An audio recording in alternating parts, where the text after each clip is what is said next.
Like, can you talk a little bit about how intentional that is, and is it instinctual for you, more importantly? Like, how hard at this point do you have to prep to get just that perfect mysterious inflection or cryptic expression? How much do you know going into it what you're going to do? With me, I think it's kind of habitual.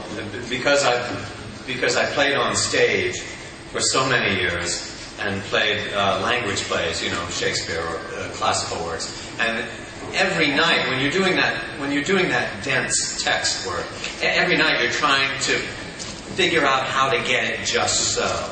And you do it night after night after night. So I'm in the habit of always trying to reinvent the line. And I just carry that practice over into the work on Lost. And in the course of shooting a scene, we may do 20 or 30 takes, and that's 20 or 30 chances for me to play with it, to try to tweak the line or give it something other than the most obvious or melodramatic musical read, if I can use that term.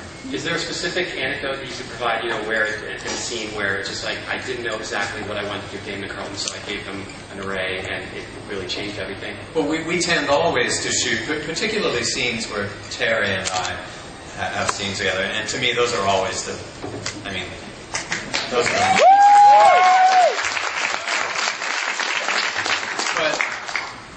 Our show has a subtle balance of morality and good and evil, and if a line is said too sneeringly, then you've overdone it. But if the line is said too innocently, then it's maybe not true. So we're always struggling for a really nuanced balance. It's a real tightrope act. And you can pick any scene, but a scene that comes to mind is, what were we talking about? Maybe like Dead is Dead.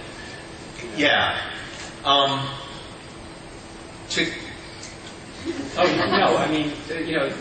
What was the line we discussed? Oh, the elephant in the room. The elephant in the room. Oh, yeah, after. Oh, yeah, after John Locke comes back, in whatever form. And we have that funny little tete-a-tete in my old office, where he says, I thought maybe you'd like to talk about the elephant in the room. And I sort of give him a justification for why I might have killed him. And at some point I say, and frankly, I just didn't have the time to talk you back into killing yourself. And there were 100 ways to read that line, and we did it, a dozen or 15 different ways. But one sort of unexpected reading, and maybe it was sort of accidental, was that kind of thrown away impatience, as if they were talking about household matters and not about life and death. And because the intonation was somehow wrong for the content of the moment, it makes it's right somehow in a sort of odd or surrealistic way. It's jarring. It's the right notes, but the wrong melody, sort of. And anyway, those are things I like to play around with. Not to get too mechanical about all this, but we do think about those.